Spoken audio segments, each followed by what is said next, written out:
El Centro Virtual Isaacs de la Universidad del Valle presenta La Palabra en Radio, un espacio para la literatura, el arte, la cultura, la poesía, novedades editoriales, charlas con escritores.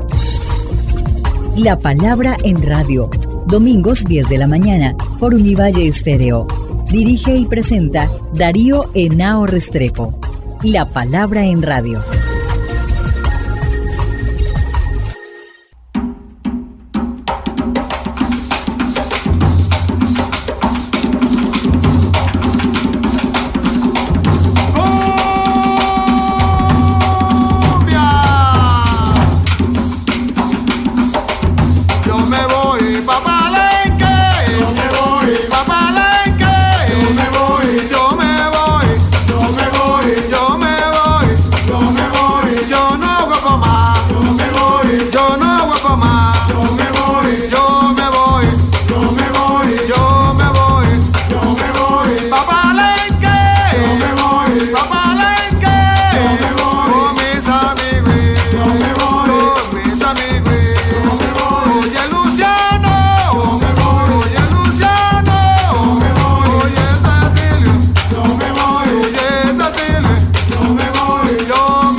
Muy buenas, amables escuchas. Estamos aquí en La Palabra en Radio y en La Palabra Transmedia, un programa del Centro Virtual Isaacs de la Facultad de Humanidades de la Universidad del Valle. Hoy tenemos a una invitada muy especial por lo que hace y por lo que está realizando, que es la profesora Lilian Ciro, que le agradezco que esté aquí en nuestro programa. Ella es de la Escuela de Ciencias del Lenguaje de la Universidad y es profesora activa, y vamos a hablar con la profesora Lilian aquí en nuestro programa sobre este proyecto tan importante que es el Diccionario Histórico, que es quizás una de las obras más importantes que viene realizando la Real Academia de la Lengua. Para que le contemos a quienes nos escuchan en qué consiste este proyecto y cómo ha sido el trabajo de hacer un diccionario histórico de la Real Academia. Bueno, muchísimas gracias en primer lugar por este espacio y por invitarme pues a esta conversación. El Diccionario Histórico de la Lengua Española es un gran proyecto, un proyecto panhispánico que se está elaborando con toda la Asociación de Academias de la Lengua Española. La Asociación de Academias recoge todo lo que son las academias correspondientes de los diferentes países. En Colombia está la Academia Colombiana de la Lengua y también está involucrado la creación de una red panhispánica que es Redacta. Esta también incluye diversas instituciones y centros de investigación. Por Colombia hasta el momento solo está el Instituto Caricuervo y la Universidad del Valle. La idea es hacer el recorrido histórico de las diferentes palabras que conforman nuestra lengua, y ese recorrido histórico tiene en cuenta diferentes aspectos lingüísticos, por ejemplo la etimología de las palabras, pero también digamos como su evolución para mirar las diferentes acepciones que van tomando esas palabras a lo largo de la historia. También hay que considerar que claro, cuando uno piensa en historia, generalmente piensa que pues, es un diccionario que solamente se va a centrar en palabras del pasado, en palabras antiguas, pero no, la idea es ser un diccionario integral que recoge incluso neologismos y también como intentar datar el origen de esos neologismos. Incluso se ha incluido palabras tan controversiales, por ejemplo, como covidiota, que ya se encuentra pues publicada en la página del diccionario. Y por el lado de Colombia, al estar el equipo de Univalle, por el momento estamos trabajando con colombianismos, o sea, palabras que utilizamos en nuestro territorio, pero obviamente es muy difícil que una palabra en el ámbito hispánico solamente se circunscriba a un territorio como tal, sino que obviamente se comparte con otros países. Claro, circulan mucho. Exacto. Ciertas palabras son de acá, pero también pueden, dependiendo de la zona. En el Caribe, por ejemplo, compartimos muchas palabras con países caribeños o con Venezuela. Acá en el sur del país con los vecinos del sur, especialmente con los ecuatorianos. Es decir, eso también depende, ¿no? Exacto. del tipo de cruces y de interrelaciones que hay entre los países de habla hispánica, ¿no? Sí, señor. Yo me recuerdo que yo trabajé para una firma brasileña, ya casi 30 años, para hacer un método de enseñanza de español, pero el brasileño quería algo como intermedio, entonces buscaba Colombia, pero eran unas discusiones con los argentinos, con los mismos mexicanos. Para las palabras más sencillas existían distintas acepciones. Entonces, por ejemplo, para decir pieza o cuarto, los mexicanos dicen recámara, entonces lo mismo para las llantas de un carro, muchas cosas. Muy interesante esto.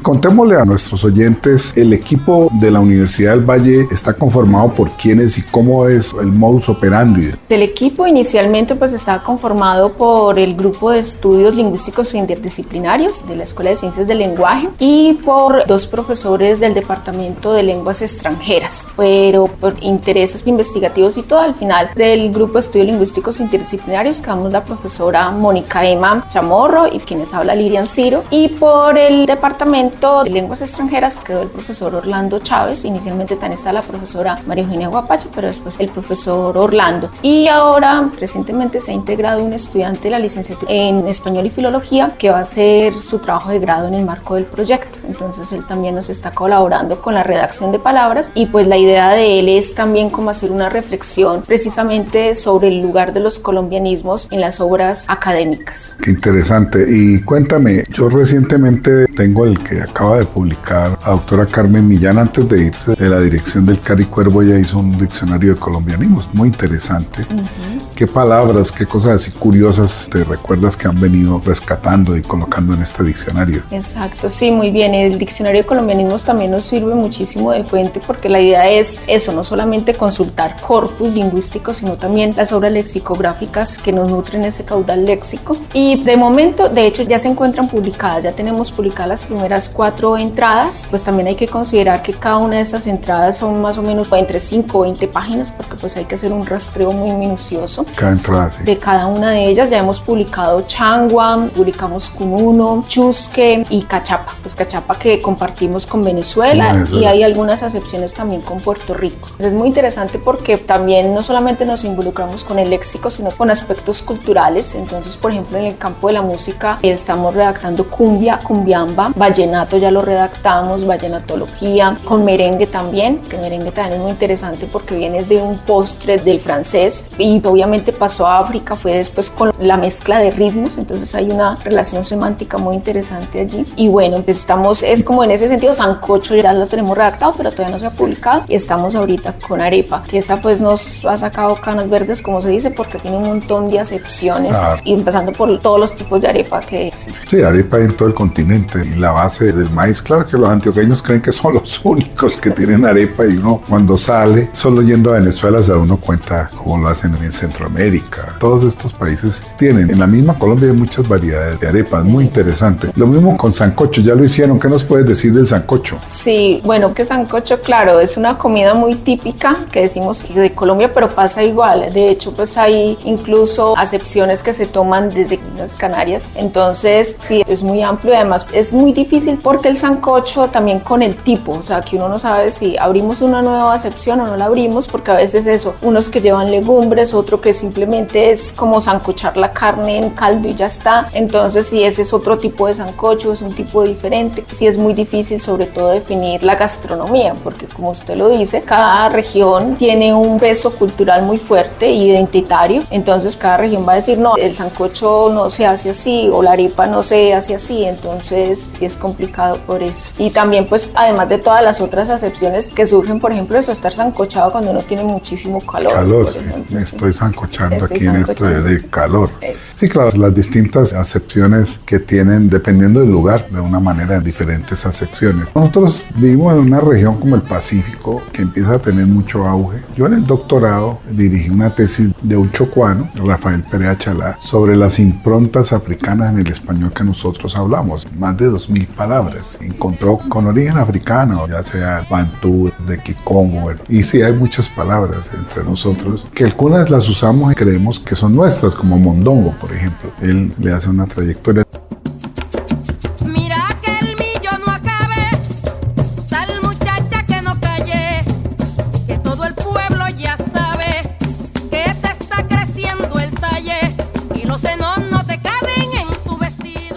Te quiero preguntar, ahorita te oí hablar de la cumbia. En términos de terminología musical, debe haber mucha cosa que podríamos integrar en este diccionario histórico de la lengua española. Exacto, muy bien como usted lo señala, incluso cumbia, cumbiamba, pues son de origen africano. Africano. Exacto, sí, y pues eso es lo interesante también, sobre todo pues cuando debemos redactar lo que es la etimología. Es clave también como señalar todos esos aportes de África a lo que es nuestro léxico y pues obviamente porque el español colombiano se caracteriza precisamente por ser, eso sí dice, todo el español de América es muy mestizo, pero el colombiano sí que es cierto porque pues es una mezcla de diferentes culturas, de esos aportes que nos legaron las personas esclavizadas que llegaron a nuestro continente, también los indigenismos, o sea, tenemos muchísimos. Los quechuismos, por ejemplo. Exacto, quechuismos, sobre todo acá en el sur del país, y de hecho lo estamos introduciendo y como le comento, pues ahorita la que estamos trabajando actualmente de cumbia, cumbiamo, pues son unos buenos ejemplos de ese aporte africano. En una época, creo que finalmente no lo digitalizamos completo, los quechuismos y barbarismos de Tascón, el bugueño. No, pero sí se encuentra ya, de hecho con el programa editorial, eso nos ha servido muchísimo porque incluso está abierto para todo el mundo. Sí, hace muchos años y nosotros empezamos a rescatar ese tipo de trabajos. Sí. Y este que te digo del estudiante del doctorado, estamos próximos a publicarlo. Muy interesante. Porque dijéramos que eso que tú estás haciendo, para que nuestros oyentes entiendan, es una manera también de tener identidad de lo que nosotros somos, las particularidades de nuestra manera de hablar el español, las influencias indígenas o las africanas, las mismas españolas, pero que aquí se han modificado. Se va construyendo, dijéramos, una lengua no distinta, pero sí con unas particularidades, pues que es un viejo debate desde el siglo XIX, para que nos digas en qué ha consistido esto de rescatar y lo que significa, porque esto no era tan claro hace 40, 50 años. Esto ha tenido un proceso. Sí, muy bien como usted lo menciona, y pues lo que estábamos hablando ahora, sobre todo, por ejemplo, cuando se presenta ese debate sobre qué español enseñar sobre todo teniendo en cuenta la gran amplitud geográfica de nuestra lengua, y muchas veces se queda simplemente en números demográficos, o sea, sí son muy muchos, pero pues la geografía también es muy importante en ese sentido, y ya como usted lo señala, antes cuando se enseñaba español, generalmente se le daba mayor peso al español de la península. Ese era el que, por ejemplo, los extranjeros preferían, sobre todo con esa diferenciación con la pronunciación interdental de la Z y todo eso. Pero cada vez vemos que, y sobre todo esto tiene que ver con la política panhispánica de la Asociación de Academias, que es la unidad en medio de la diversidad, y es rescatar que cada uno de los diferentes dialectos, de las diferentes variedades del español, es muy interesante en ese sentido. Entonces, el diccionario histórico, al plantearse como una obra panhispánica, lo que quiere resaltar precisamente es eso, esa riqueza de esa diversidad en medio de esa unidad. O sea, claro, la diversidad muchas veces está representada básicamente en lo que es el léxico, y como usted lo señala, el hecho de que Colombia esté participando en esta obra es una forma también de reivindicar las formas del decir, nuestro léxico cotidiano, las palabras que muchas veces ni siquiera sabemos eso, que vienen de una lengua indígena o que son herencias africanas y todo esto. Entonces es una buena oportunidad para recopilarlas y para darlas a conocer desde ese origen etimológico, pero también que representan nuestra cultura. Por ejemplo, empezando por eso, por dos tan típicas como cumbia, en este que hablábamos del baile, que es africano, y la arepa, que es indígena. Y entonces muchas veces desconocemos ese tipo de información, y que realmente es lo que nos configura también como colombianos. O sea, dos cosas que son tan identitarias son precisamente de estas culturas. Y eso me lleva también a preguntarte el papel que cumplen los escritores, la literatura, porque uno, ahora que estamos trabajando con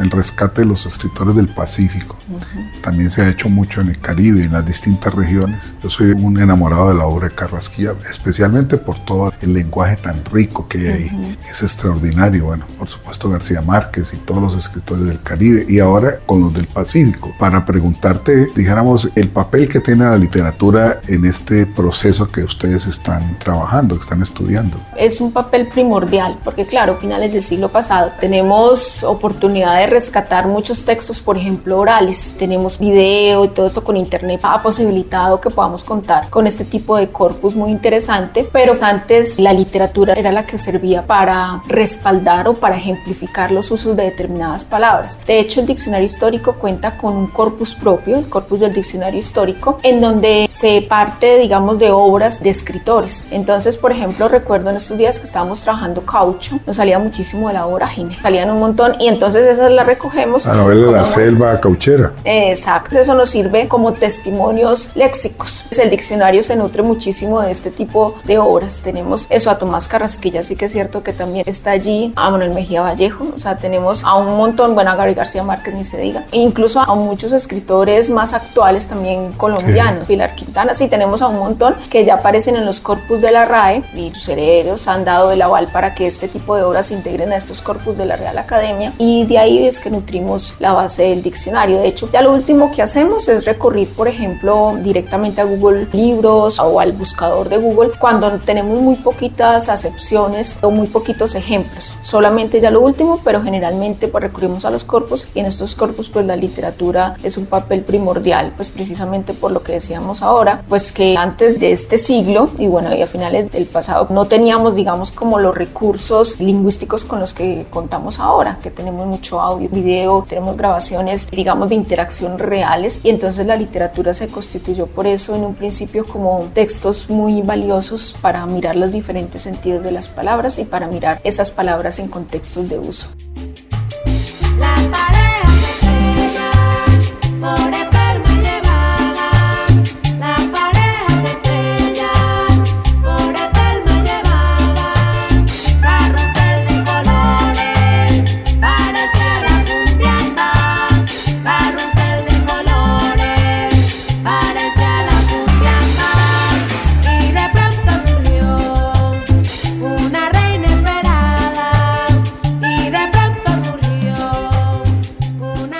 Bueno, y la aplicación que tiene, dijéramos, en la educación, porque hace riquísimo para un profesor de español o de literatura en una escuela o en un colegio de bachillerato contar con esto, porque es una belleza. Además, nos hables de esa utilidad que ustedes seguramente ya han pensado que tiene para la enseñanza, como también la posibilidad de consultar cómo sería, y le contemos a nuestros oyentes eso. Exacto, sí, pues el diccionario es digital, pues es el soporte natural de lo que son los diccionarios, y ya se pueden consultar algunas entradas. De hecho, ya están publicadas en línea 7.015 entradas hasta el momento. El diccionario se va actualizando cada 6 meses con las nuevas entradas que vamos elaborando. Es un equipo enorme, somos más de 100 personas trabajando en el diccionario, 100 personas de todo el mundo hispánico. Ajá. Entonces, la utilidad, pues también como lo comentábamos ahora, todas las acepciones van ilustradas con contextos, van con ejemplos tomados eso, de literatura, de prensa, de internet. Entonces, serviría muchísimo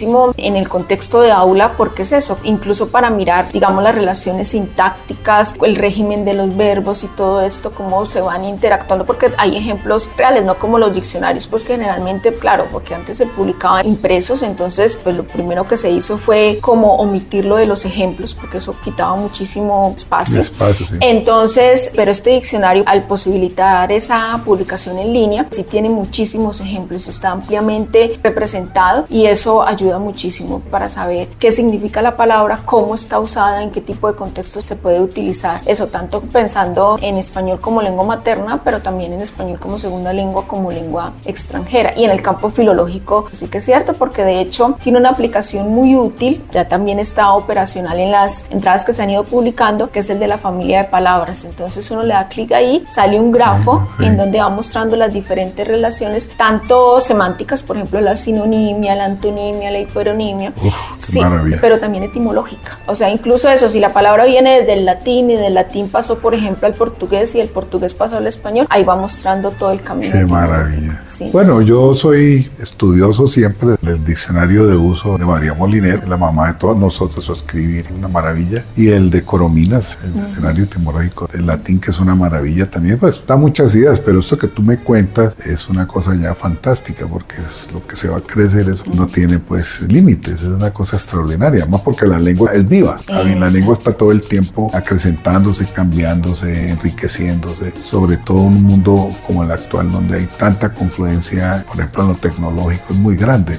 ¿Cómo ves tú eso? La lengua española en el mundo global, ¿cómo está hoy? Porque nos llegan muchas cosas de otras lenguas. Exacto, sí. Es cierto lo que usted dice, de hecho, esa fue una de las razones por las cuales se pensó el proyecto de manera digital, precisamente como para poder nutrirlo. Es como una especie, nosotros trabajamos incluso con la base de datos y nosotros podemos ver como un borrador de la interfaz, de cómo se publica la entrada y todo esto. Entonces eso nos posibilita estar incluyendo, como lo decía ahorita, neologismos y todo esto. La lengua española en el mundo, yo creo que le hacía falta precisamente este diccionario que esperamos que sí se logre como concretar, aunque pues todavía le falta muchísimo. Claro, pues llevamos como 7.000, pero pongamos que por bajita la mano tienen que ser por ahí 34.000 entradas, eso para que sea representativo. 34, sí, grande. Entonces todavía sí, y eso que 34.000 todavía son bajitas, pero sí, en el contexto actual, pues yo considero que el español cada vez es una lengua que atrae muchísimo como segunda lengua, como lengua extranjera. Digamos, primero pues porque es una lengua milenaria,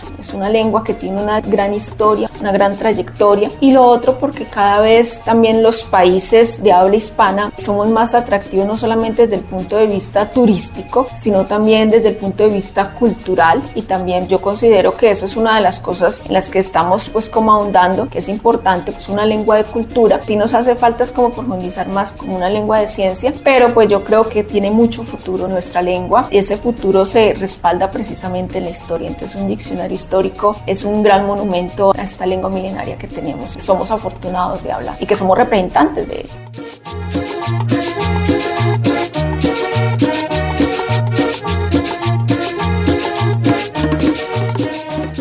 Pues yo quiero felicitar a la profesora Liria por el trabajo que están haciendo, que sea la Universidad del Valle con el equipo que tú estás coordinando con otros académicos del mundo, más de 100.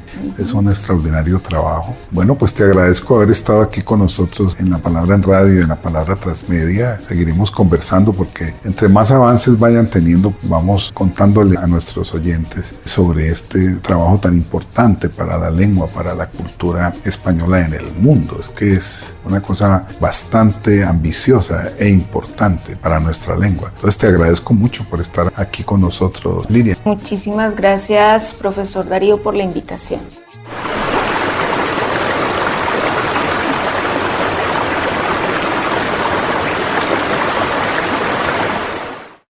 Un fuego de sangre pura que con lamento se canta.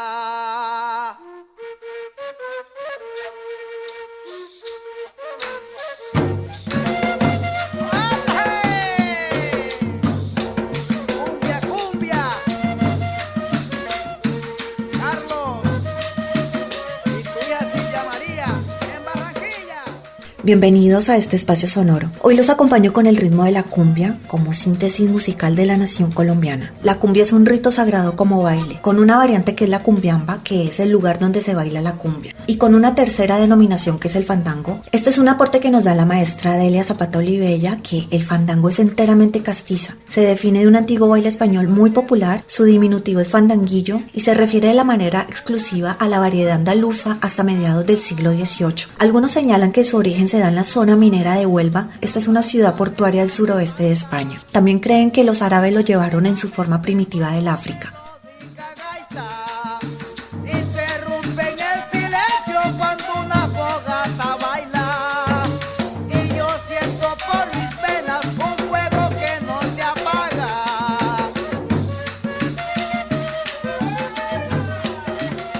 Se deduce que la cumbia es de origen mestizo y que es sometida al influjo hispánico hasta convertirse en un baile triétnico, pasando por sucesivas etapas de evolución. Los instrumentos que acompañan a la cumbia con su música y a la coreografía son los tambores de acento negro, las flautas de gemido indígena, el vestido y el canto que revelan el estilo hispánico. En el baile la mujer representa el aporte indígena y el varón ocupa el puesto del negroide. Los acompaño con los gaiteros de San Jacinto con la canción Fuego de Cumbia.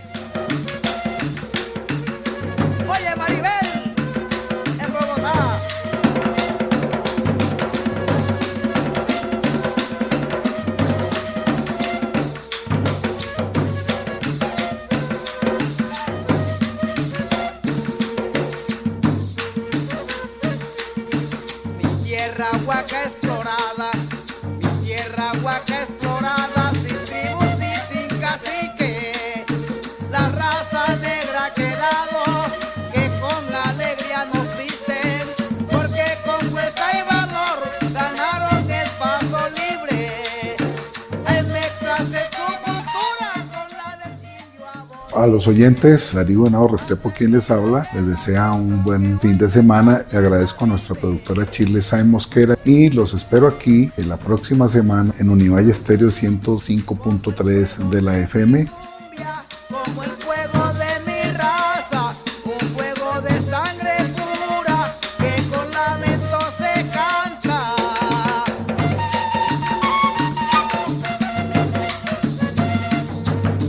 Un fuego de sangre pura que con lamento se canta. ¡Epa, hey! ¡Prende la vela! ¡Vamos, Pacheco!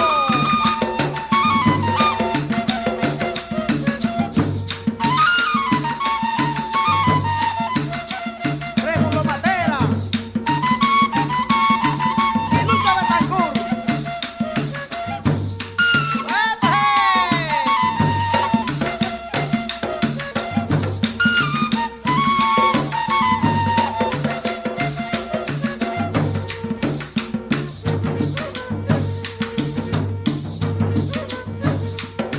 Por aquí hay grandes señales, por aquí hay grandes señales de tiempo precolombino. Porque hablar de la gaita es retroceder caminos, es meterse en el ayer y en la ciencia del indio. Es recordar muchos tiempos que hace siglos se han ido, pero dejando la mezcla de cultura y de civismo.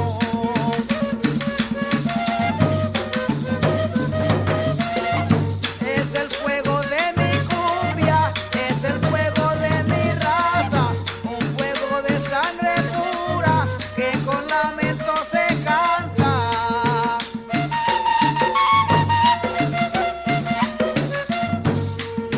Un fuego de sangre pura que con lamento se canta.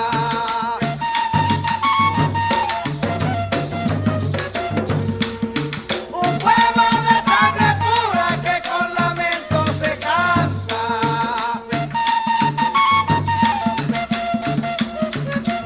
Un fuego de sangre pura que con lamento se canta.